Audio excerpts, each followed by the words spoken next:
O cárcere, de feito, non solamente vamos a pedir que se declare como lugar de memoria democrática, sino que, ademais, estamos a promover a recuperación da memoria e de documentación de toda a represión que sufriron persoas no cárcere da Coruña, represión política, en todos os períodos do franquismo. Polo cárcere da Coruña pasou moita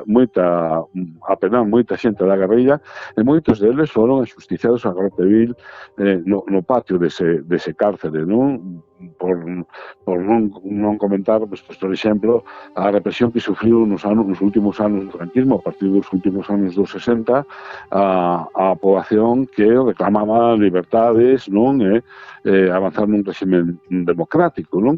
Preguntábasme pola fuga do Portiño, non? Hubo mortos, ametrallados polas autoridades, pola Garda Civil franquista, moitos outros morreron afogados nun intento de fuga que tivo lugar no ano 1937, outras 27 persoas pasaron polo cárcere da Coruña e 15 deles foron asesinadas, non?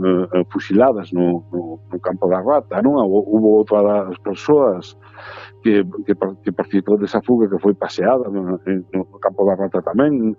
Sin dudar a dúbida se existe memoria do Portillo. De feito, xa existe un monumento, que é o que pedimos, que se declare como lugar de memoria, como memorial.